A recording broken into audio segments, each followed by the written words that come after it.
Muito bem, pessoal, estamos começando mais uma edição de Black Yellow Brasil Podcast. Esse é o programa falando de Pittsburgh Steelers para todo mundo e em todas as faixas temporais, as linhas do tempo.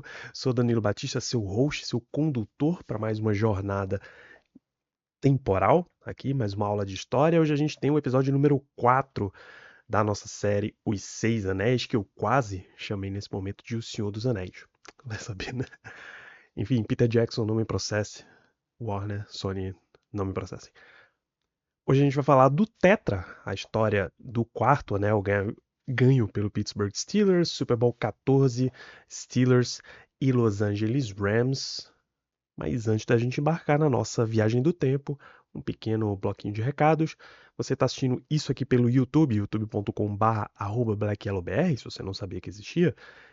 Deixa o like nesse vídeo, se inscreve nesse nosso canal, a gente precisa dar uma ampliada no nosso público e chegar aos gloriosos 500 inscritos. Contamos fortemente com a ajuda de vocês. Compartilha esse vídeo para todo torcedor dos Steelers que você conhece e todas as pessoas interessadas em história de NFL.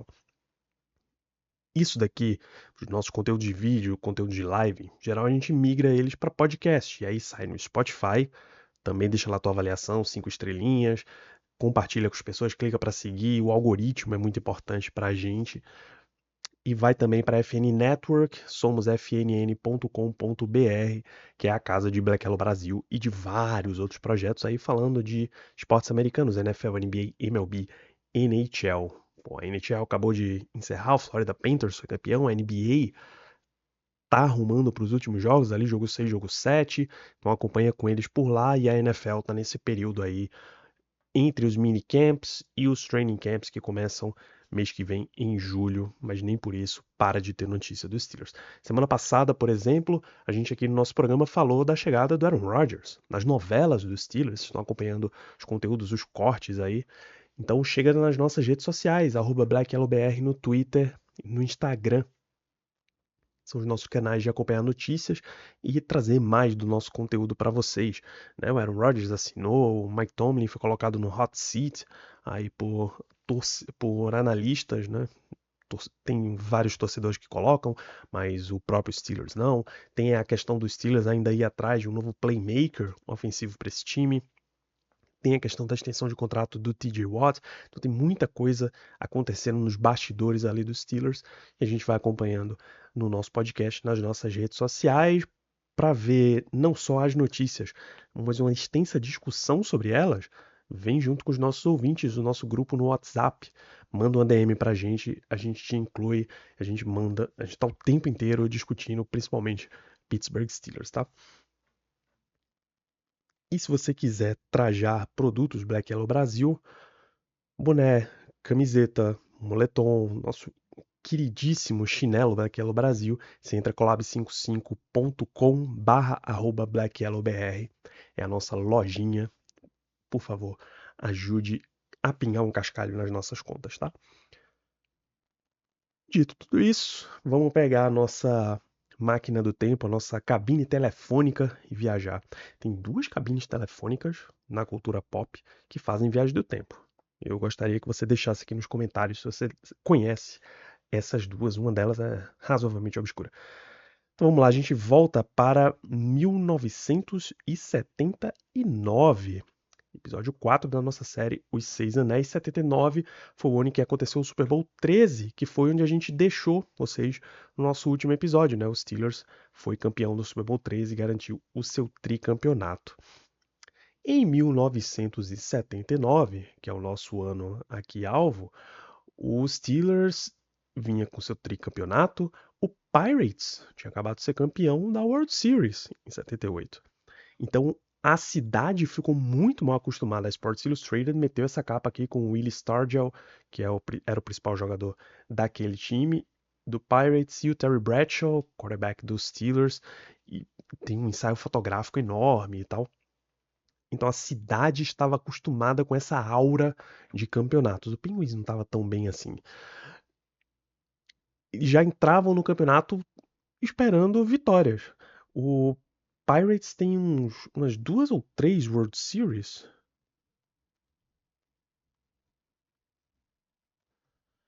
só nesses anos 70, 71, 79, eles conquistaram os títulos, né? O Pirates era um time muito, muito bom, mesmo na era pós Roberto Clemente, ali no comecinho. Eles eram muito bons. Os Steelers já tinham conquistado em 74, 75 e 78. Então, três ali dos últimos 5 Super Bowls, os Steelers tinham levado. Era o primeiro time tricampeão da história. Então, tinha uma aura ali na torcida que eles sentiam como se nunca fossem ser um time ruim. Eu acho que é o John Banachak, o defensive end, que fala isso. Não, o John Stallworth, wide receiver. Ele chegou para o time em 1974. Então ele tinha aquele sentimento de, cara, eu já cheguei num time campeão e desde que eu cheguei, a gente está todo ano disputando isso daqui. O nosso sentimento aqui dentro é de que isso nunca vai parar. A gente vai estar sempre disputando, sempre sendo uma grande equipe. Então, ficou essa aura, esse gostinho de o tempo inteiro os times de Pittsburgh são campeões, a City of Champions. E lá dentro mesmo, o Chuck Noll tentava pregar uma questão de foco absoluto, né? Eles nunca, por exemplo, usavam os anéis de campeões entre si, em eventos públicos, porque sempre tinha aquele sentimento de, cara, tá, a gente ganhou. Quando a gente aposentar, quando acabar todo esse rolê aqui, a gente para e comemora. Até lá, estamos sempre focados no próximo campeonato. Sempre o próximo campeonato. Então vamos lá ganhar de novo. Uma parada que a gente comentou, que eu comentei no último episódio. Se vocês acham que já chegaram lá, porque vocês ganharam uma vez, vocês ainda não fizeram nada. Vamos trabalhar para ganhar de novo, né?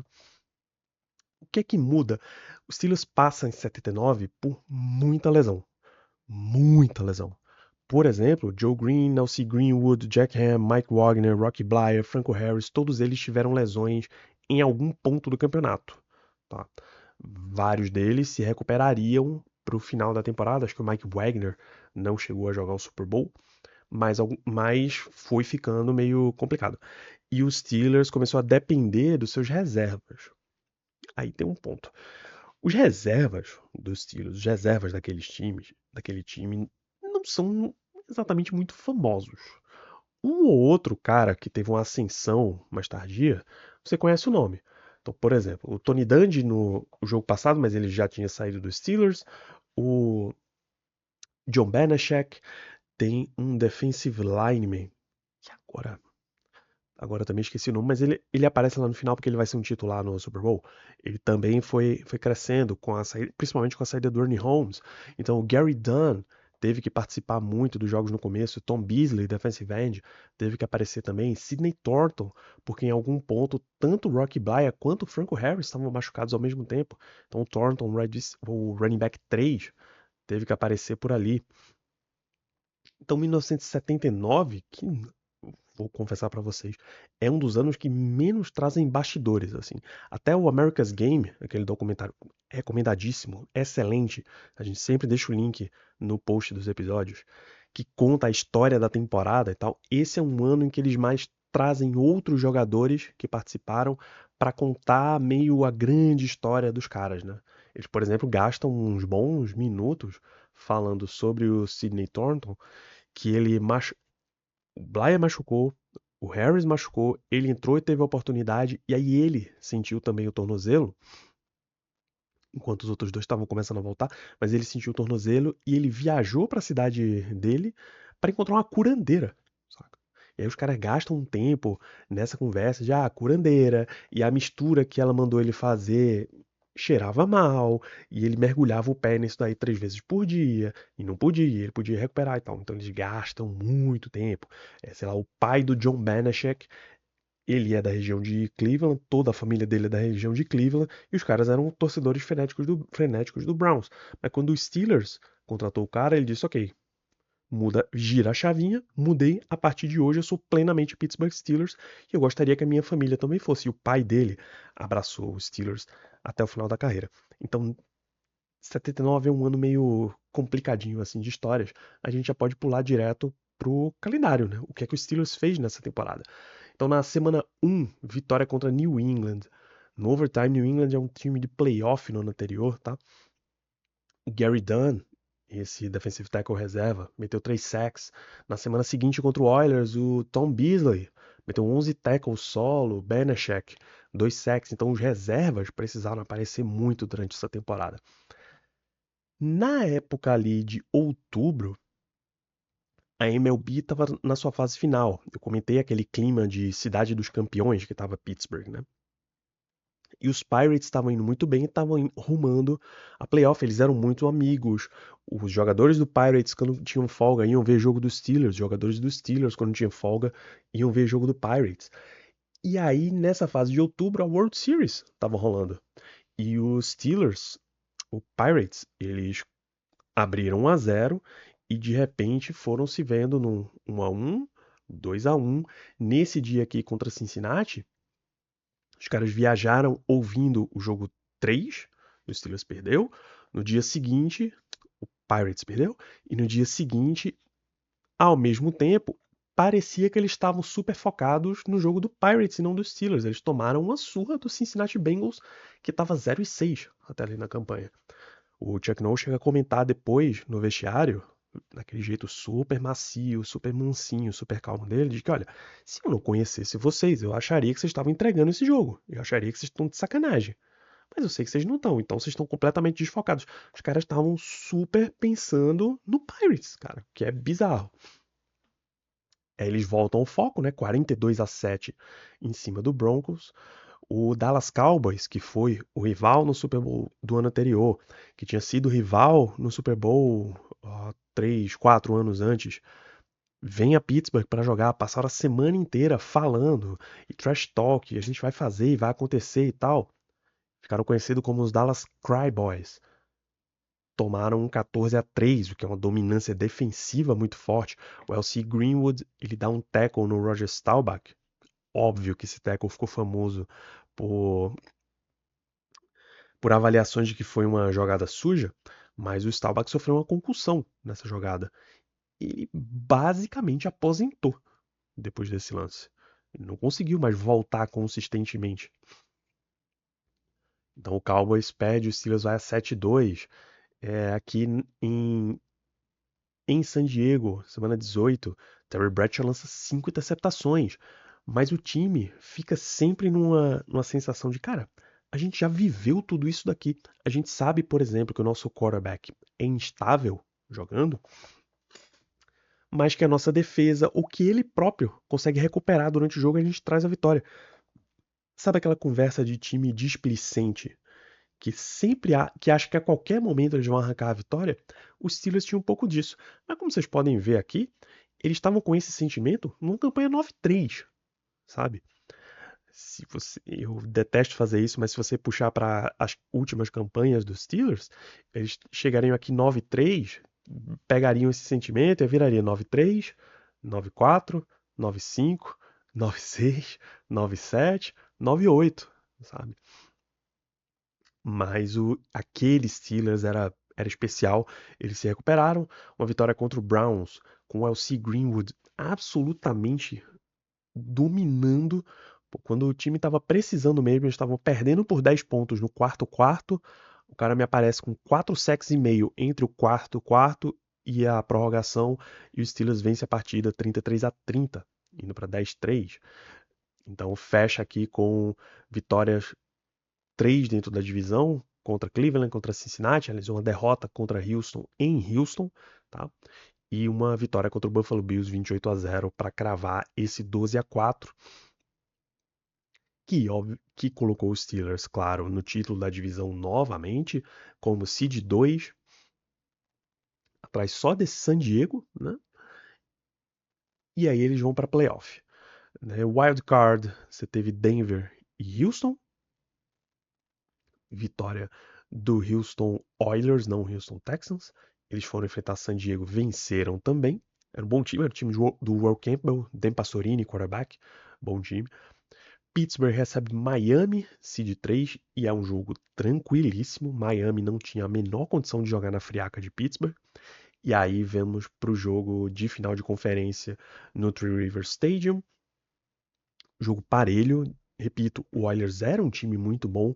Tem um lance de um touchdown que, se você olha com replays, na época, hoje principalmente, você vê que o wide receiver deles coloca os dois pés dentro do campo, tem uma recepção para touchdown que empataria o jogo. O jogo iria para 17-17, se a memória não falha, mas a arbitragem não deu que colocou só um pé. Não existia replay durante o jogo. Na época, a arbitragem não podia consultar replay, não tinha aquela central em Nova York revisando todas as jogadas de touchdown. Então, Houston acabou ficando sem essa pontuação, chutou só um field goal, ficou 17-13, mas você vê que o jogo ficou 27-13. No segundo tempo, o Steelers deu um gás ali para dar uma recuperada. Então, assim, pelo lado de Houston, fica sempre aquele sentimento de injustiça, de que a gente foi roubado, e de que se não tivesse roubado a gente tinha conseguido ganhar esse jogo, o que é possível de acontecer, tá? Existe uma linha temporal aí, uma dimensão onde o Oilers ganhou aquele jogo e foi ao Super Bowl. Seria o primeiro Super Bowl deles, né? No futuro, só como Tennessee Titans, eles chegariam a um Super Bowl 34, eu acho. Nesse caso, o Steelers vence e ele vai a seu quarto Super Bowl em 6 anos. Tá? O que é que tinha nesse time? Terry Bradshaw seguiu estabelecido no ataque. Vocês lembram que a gente passou por uns anos no passado em que ele teve uns probleminhas de lesão, mas desde que mudaram e aplicaram a Mel Blount Brew, ele deu uma crescida, ele se encaixou com seus wide receivers, ele estabeleceu esse jogo aéreo de profundidade e aí ele explodiu em jardas. Só que ele era esse cara aqui que lançava muita jarda, 3.724 é muita jarda para a época. Deixa eu dar uma consultada aqui. A temporada dos Steelers em 2024. Porque o Terry Bradshaw passou para 1978 jardas em 79. Os Steelers, num total, eu infelizmente preciso abrir isso aqui no Microsoft Edge.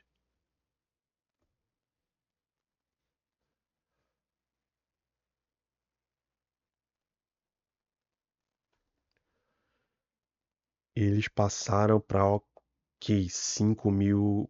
Não, isso é total, 3.264.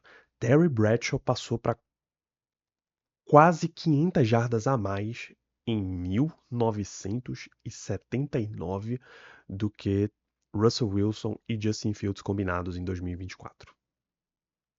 É nesse nível. Os Steelers teve 21 touchdowns aéreos em 2024. Eles tiveram 26 touchdowns aéreos em 79.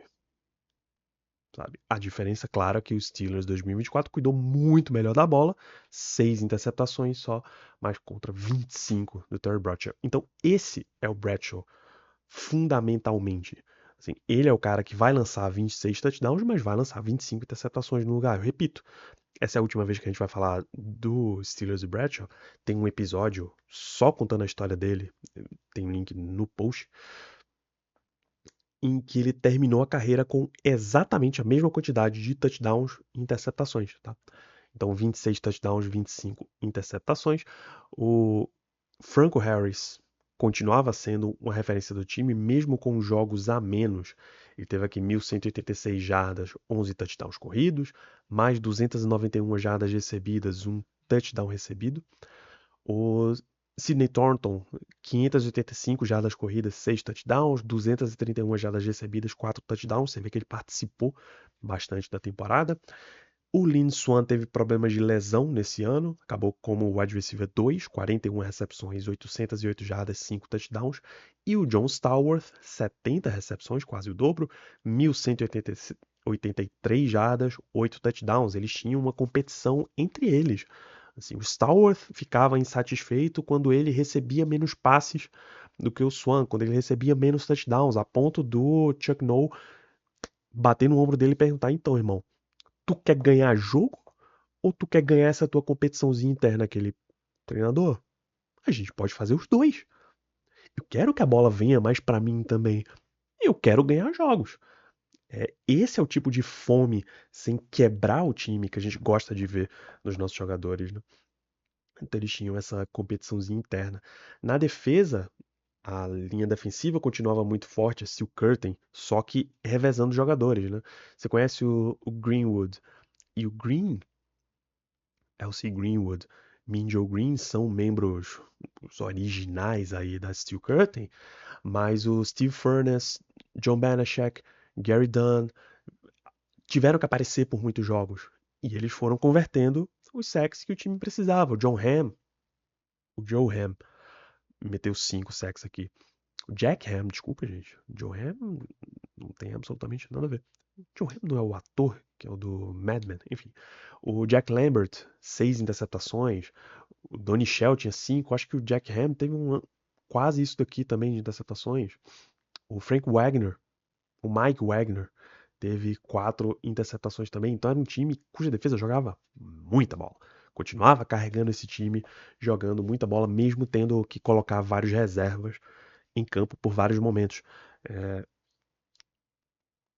o Donnie Shell, por exemplo, apareceu muito aqui, né? Já tinha virado um cara mais frequente de jogo. Se você pega a lista do Pro Bowl, os Steelers tem Terry Bradshaw, Donnie Shell, Franco Harris, Mel Blount, Mike Webster, Jack Lambert, L.C. Greenwood, Joe Green, John Stallworth. Tem algumas fontes que colocam o Jack Ham também como um Pro Bowler, mas não aparece aqui nessa lista em específico. De All-Pro, o Steelers teve 5. John Stallworth, Mike Webster, Jack Lambert, Jack Ham, Donnie Shell e o Mel Blount novamente no segundo time All-Pro. Então era um time que no conjunto jogava muito forte, no individual aparecia muito, muito forte. Então é um time realmente de altíssimo nível. O ataque dos Steelers, de novo, depois que implementaram a Mel Blount Rule, acharam que iam parar os Steelers na defesa, mas eles abriram todas as porteiras para o ataque. O time foi o primeiro em pontos e primeiro em jardas, o melhor ataque da NFL no ano. O segundo melhor ataque em jardas aéreas, o segundo melhor ataque em jardas corridas, mas o primeiro em jardas por tentativa. Os Steelers corria um pouco menos que os adversários e corria melhor do que eles. Tá? A defesa continuava fortíssima, quinta em pontos cedidos, segunda em jardas cedidas, décima em jardas aéreas, quarta em jardas corridas. E ele chega, a gente viu que o Steelers ganhou de Miami e de Houston nos playoffs, se classificam para um Super Bowl 14 para enfrentar o Los Angeles Rams, né? Do quarterback Vince Ferragamo, eles tiveram que fazer uma substituição de quarterback no meio da temporada. O Wendell Tyler, o running back, era o grande destaque ofensivo desse time. O Jack Youngblood e o Jimmy Youngblood, que não são parentes, tal qual Perninha e Lilica, eles eram a base desse time, né? Um defensive end, um linebacker. Não era o time do Deacon Jones, ficaria muito famoso, o ministro da defesa. Não era o time do Fearsome Foursome. Não era mais o time do Chuck Knox, né? De 73 a 77, o Rams teve uma sequência aí de participação em playoff. Em 73 eles foram eliminados pelo Cowboys no Divisional Round. 74 eliminados na final de conferência para o Vikings. 75 na final de conferência para o Cowboys. 76 na final de conferência para o Vikings. 3 anos seguidos perdendo final de conferência, cara. É muito pesado. Muito pesado. A gente vai ver algum negocinho desse aqui nas próximas semanas. Em 77 eles perderam o divisional por Vikings. Aí o dono decidiu que não dava mais pro Chuck Knox, bom técnico Chuck Knox, continuar lá. Ele saiu, foi rumo a Buffalo. Então o dono assinou com o George Allen, que já tinha sido técnico do Rams antes, tinha colocado eles num eixo ali de um pouco de destaque, então trouxe de volta o George Allen. Mas na pré-temporada eles perderam 2 jogos, a relação com os jogadores não estava legal, então ele demitiu na mesma temporada que contratou, ele demitiu o George Allen e o coordenador defensivo, que tinha sido o único cara da comissão técnica que ficou do ano da equipe anterior, do mandato anterior, assumiu como head coach Ray Malavasi. Em 78 ele foi à final de conferência de novo, perdeu para o Dallas Cowboys e em 79 ele finalmente conseguiu. Mas o dono que demitiu o George Allen na pré-temporada tinha falecido em abril. Esse viria a ser o último ano do Rams no LA Coliseum, né? Eles jogaram em 1980 em Anaheim, não mais em Los Angeles. E alguns anos depois, em 1994, eles acabariam mudando para St. Louis, antes de 2015 voltar para Los Angeles. Porque eles fizeram isso? Porque tinha toda uma questão de tamanho, já estava entrando em vigor a galera querendo trocar estádio, convencer as cidades a construir estádios novos, maiores. Eles queriam mais camarote, que aí essa era a renda que realmente fazia a diferença e tal. Vender ingresso, bilheteria, arquibancada não fazia grande diferença na receita final. Mas quando você tinha camarote, tribunas de honra e tal, você ia realmente ficando mais capitalizado. Muitos times brigavam por isso e por estádios maiores. Por exemplo, em 1970, o Steelers saiu do Polo Grounds, ou onde quer que ele jogasse antes, e migrou para o Three Rivers Stadium. Já era um estádio maior, eles já conseguiam administrar melhor, embora dividissem ali com o Pirates. Então, o Rams passou por. Teve muita confusão, isso aqui, muita confusão. A esposa a viúva, né, do antigo dono, o Rosenblum, foi quem assumiu, mas ela não ficou muito tempo, depois ela vendeu o time. E aí tem toda essa confusão, vai pra St. Louis, passa um tempo lá, fica com esse namoro com Los Angeles, volta pra Los Angeles, e aí St. Louis processa a NFL, cara, é um problema enorme. Mas a gente foca no Rams de 79. Você nota que é um time 9-7. Eles até conseguiram uma seed 3, conseguiram vencer a sua divisão. Quem era a divisão do Rams, meu Deus? É, certamente era a divisão do Oeste, porque eles não mudam depois disso daqui. Isso, a NFC West. O Rams ficou com 9-7. O New Orleans Saints ficou com 8-8. Los Angeles, Costa Oeste. New Orleans, quase Costa Leste, tá? Mas estavam no Oeste porque era time recente, 8-8. Atlanta Falcons, outro time recente também, 6-10. E São Francisco, o 49ers, 2-14. Nessa época, acho que Seattle tava na outra conferência, tava na AFC. Então, eles classificam como campeões de divisão. Nos playoffs, todos os campeões de divisão recebiam bye week, né? Recebem Dallas, seed 1. Não era pro 3 enfrentar o 1, mas existia a regra na NFL de que quem viesse de wild card não poderia enfrentar um time da sua divisão. Então, Filadélfia não podia jogar, que venceu aqui, né? Não podia jogar com Dallas. Então, Filadélfia foi enfrentar Tampa, seed 2. Tampa, que em 76 foi uma campanha com 0 vitórias. Em 79 já estava jogando playoff, já estava jogando final de conferência, tá? Você nota como acabou, no fim das contas, sendo uma administração boa. Los Angeles bateu Dallas, finalmente, passando por um dos seus algozes. Faltou tirar Minnesota aqui nessa campanha. Na final de conferência no Tampa Stadium, eles ganharam por 9-0, placar magríssimo, né, no NFC Championship e classificam para o Super Bowl. Era o 15º ataque em pontos, 13º em jardas, absolutamente. Eu acho que nessa época não é nem mediano, é abaixo da média mesmo. 17º ataque em jardas aéreas, 7º em jardas corridas, como a gente disse. O Wendell Tyler era um dos destaques do time. Eles trocaram de quarterback, então era de se esperar que o jogo aéreo não fosse muito forte dos caras. A defesa era melhorzinha já, 11ª em pontos cedidos, 7ª em jardas cedidas, nona em jardas aéreas, 10ª em jardas corridas. Essa já está mais para meio de tabela aqui da liga. 5 jogadores foram ao Pro Bowl. O guard Dennis Harrah, center Rich Saul, o Jim Youngblood e o Jack Youngblood, linebacker e defensive end, e o defensive tackle Larry Brooks. Os dois últimos aqui, o Brooks e o Jack Youngblood, são All-Pro, o Jim Youngblood, Second Team All-Pro. Então tinha talentos nesse time, né? Ele só não era o time explosivo que era os Steelers, o time de altos destaques que era o Dallas Cowboys. Então o Rams tem mérito, né? Time que geralmente quando você vê um time construindo essa sua história, ali batendo na porta de playoff, batendo na porta de final vários anos seguidos, você normalmente vai ver esse time virar a chave em algum ponto e conseguir ou vai acabar a timeline da maioria dos jogadores, eles vão se destruir. Felizmente, esse não foi o caso do Rams. Eles classificaram para o Super Bowl, cujo título aqui está 9, mas obviamente é o Super Bowl 14, novamente disputado no Rose Bowl, em Pasadena, na Califórnia. É o estádio onde os Steelers ganha o tetracampeonato, mas é o estádio também onde o Brasil, a seleção brasileira, ganha o tetracampeonato. É o mesmo estádio em que Roberto Baggio, em 1994, chutou o pênalti para fora e o Steelers foi campeão, com o Galvão Bueno gritando lá no estádio, agarrando o Pelé, os caras comemorando com a faixinha do Senna e tudo. Tudo isso aconteceu no belíssimo Rose Bowl.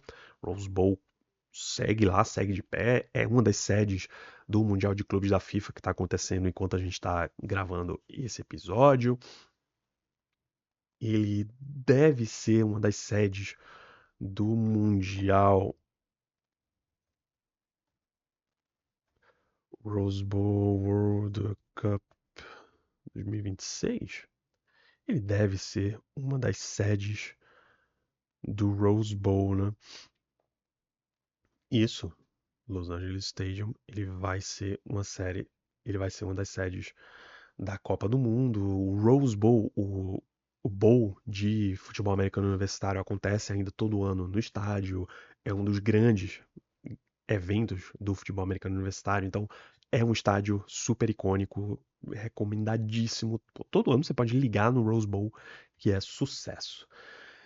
Então, essa é toda a história. Esses são os titulares do time. Vocês notam que o Gary Dunn e o Dennis Winston, linebacker, chegaram ao time titular no Super Bowl, mas toda aquela galera que foi citada que machucou, voltou, né? O Lynn Swann tá por aqui. Em algum momento, todos os membros da linha ofensiva sofreram uma coisinha. Benny Cunningham, que tinha sido um reserva no Super Bowl 13, né? O Randy Grossman foi o tight end titular. O Benny Cunningham volta aqui. Então, Lynn Swann tá de volta. Franco Harris tá de volta. Rocky Bleier tá de volta. Greenwood, Joe Green. O Jack Lambert sofreu lesão num ponto. O Jack Ham não chegou a voltar para a temporada. Então, os caras vieram muito fortes aqui. O JT Thomas, que era um cornerback antes, acabou migrando para free safety durante a temporada para substituir o Mike Wagner. Então, contadas todas essas histórias, só nos resta ir ao jogo. Você que está assistindo isso aqui, tem um link no post, um link na descrição desse vídeo no YouTube para você ver o Super Bowl completo. Todo o jogo, sem comerciais, daquele jeitinho maravilhoso. No nosso podcast, a gente traz o pós-jogo com mais impressões, destaques, etc., do que foi esse Super Bowl 14, com vitória, claro, do Pittsburgh Steelers para cima do Rams, tá? Espero que vocês tenham gostado de mais esse programa, que vocês continuem assistindo e compartilhando a nossa série Seis Anéis. A gente se vê na semana que vem com o Penta. Grande abraço.